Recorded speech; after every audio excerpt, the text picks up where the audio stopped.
Well, to begin with, I just want to say thank you to the outstanding officials behind me who have been on the ground working 24/7 since this flood happened. It begins with outstanding leadership from the top with Governor John Bel Edwards, and we very much appreciate all the outstanding work he's done. His better half, the First Lady of Louisiana, I know has been by his side every step of the way, and we are grateful for her. I know they've got their own cleaning up to do because the governor's mansion was flooded as well. In addition, I want to acknowledge Senator Bill Cassidy, Senator David Vitter, Representative Garrett Graves, Representative Cedric Richmond, the mayor of Baton Rouge, Kip Holden, and somebody who I can't brag enough about, one of the best hires I made as president, the administrator of FEMA, Craig Fugate, who has done such an outstanding job, not just in dealing with this particular incident, but has really rebuilt FEMA so that there's a change of culture. And everybody knows that when a disaster happens, FEMA's going to be there on the ground cooperating with state and local officials rapidly and with attention to detail and keeping the families who've been affected uppermost in their minds. So we very much appreciate everything Craig's done. It's hard, by the way, for Craig to be here because he's a Florida Gator, and he's been seeing a lot of LSU T-shirts as we've been passing by.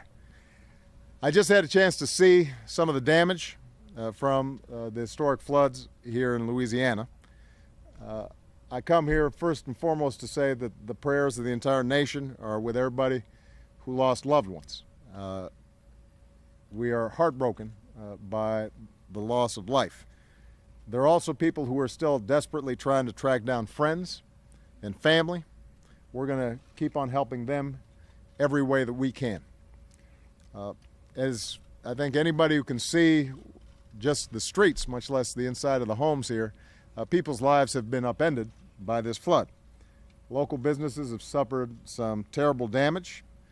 Families have, in some cases, lost homes. They've certainly lost possessions, priceless keepsakes. I was just speaking to a young woman whose husband died shortly after the birth of her second child, and she was talking about how her daughter was trying to gather all the keepsakes that she had in her bedroom that reminded her of her father. And that gives you some sense that this is not just about property damage. This is about people's roots. You also have a situation where there are a lot of kids who are supposed to start a new school year, and they're going to need some special help and support for a while.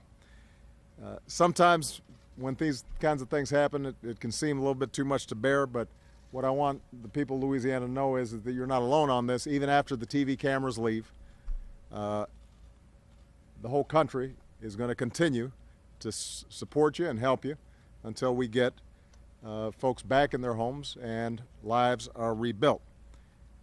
And the reason I can say that with confidence is because that's what Americans do in times like this.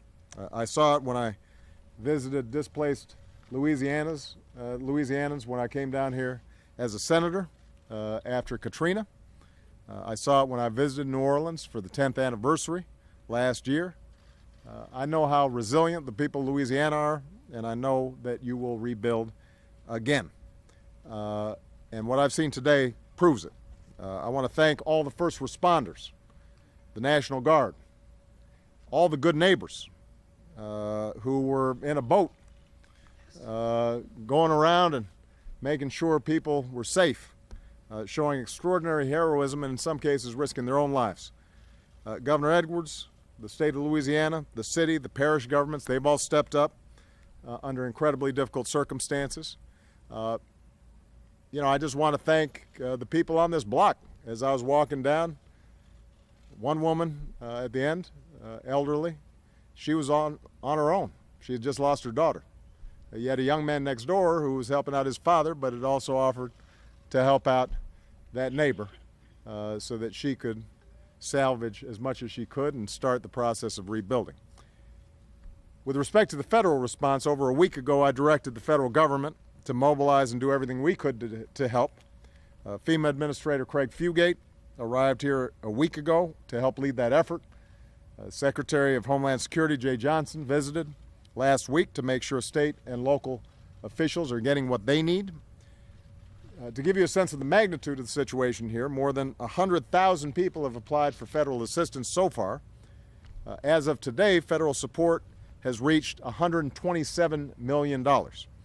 That's for help like temporary rental assistance, essential home repairs, and flood insurance payments. FEMA is also working with Louisiana around the clock to help people who are displaced by floods find temporary housing. And any Louisiana family that needs help, you can find your nearest disaster recovery center by visiting FEMA.gov or calling 1-800-621-FEMA. I'm going to repeat that, FEMA.gov or 1-800-621-FEMA. Now, federal assistance alone is not going to be enough to make people's lives whole again. So I'm asking every American to do what you can to help get families and local businesses back on their feet. If you want help, Governor Edwards put together some ways to start at volunteerlouisiana.gov. That's volunteerlouisiana.gov. And the reason this is important is because even though federal money is moving out, volunteer help actually helps the state because it can offset some of its costs. Obviously, private donations are going to be extremely important as well. We want to thank the Red Cross for everything they're doing, but there are a lot of private philanthropic organizations, churches, parishes around the state and around the country who want to help as well. And that's how we're going to make sure that everybody is able to get back on their feet.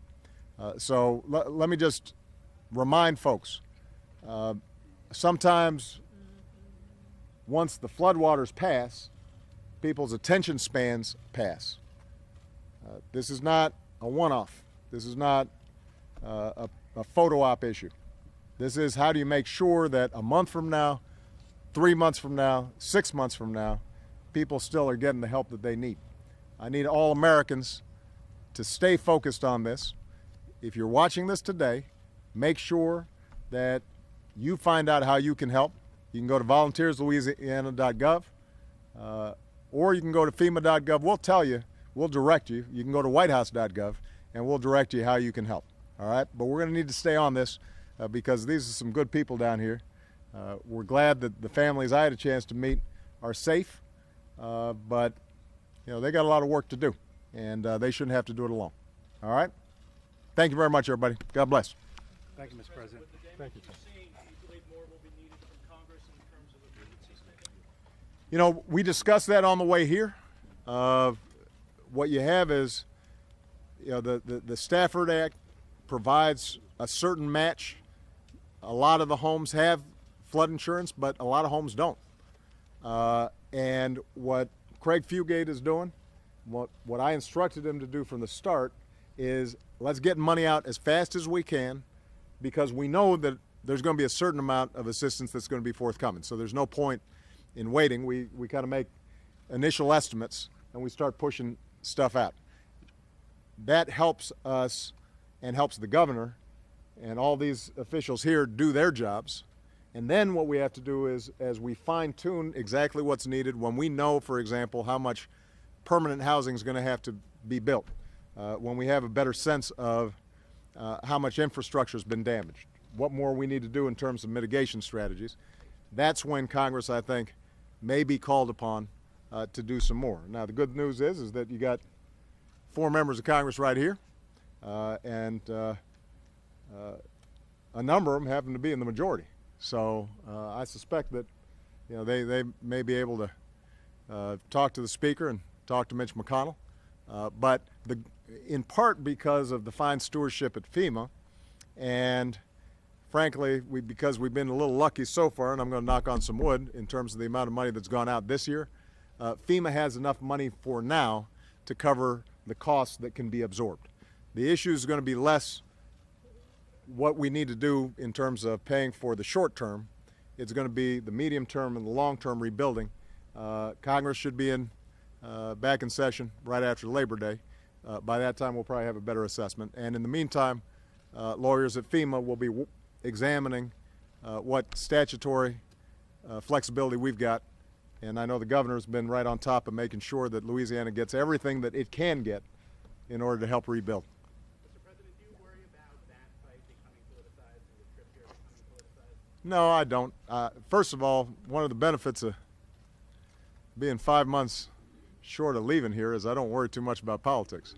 The second thing I have seen historically is that, when disasters strike, that's probably one of the few times where Washington tends not to get political.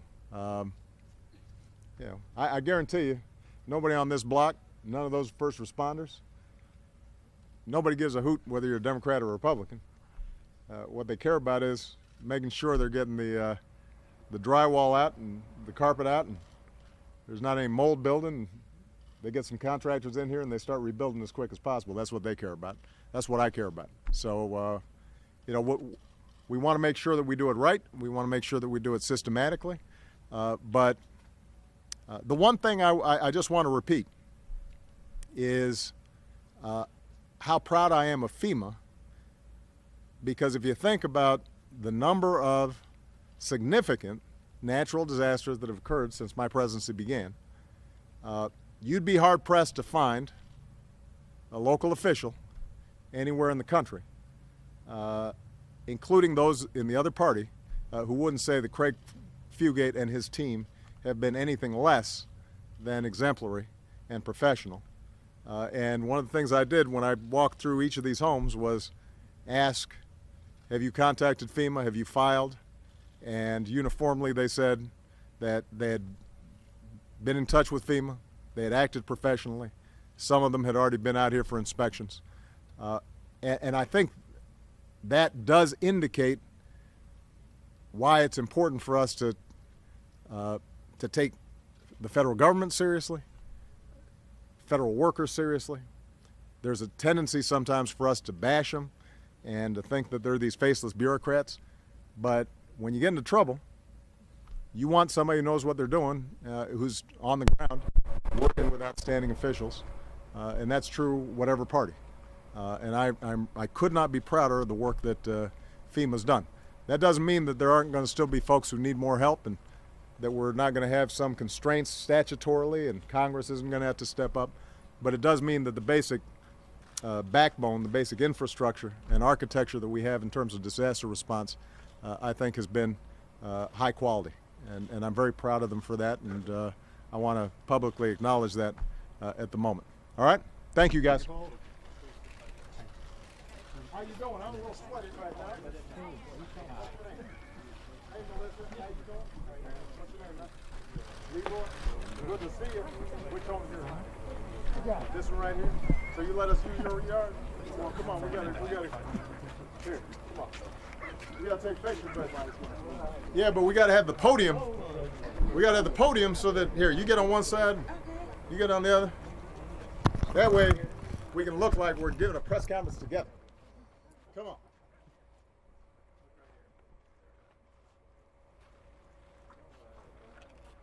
So how y'all doing? All right, y'all are able to get some of the drywall out and all that? Yeah, just make sure the mold doesn't get you. Yes, right here. All that. Is that right? Oh, come on. You sure? Well, hopefully, it's 39.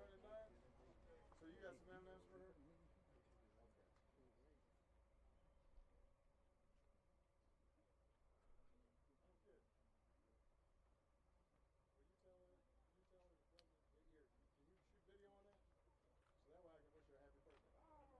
All right, so her name is what?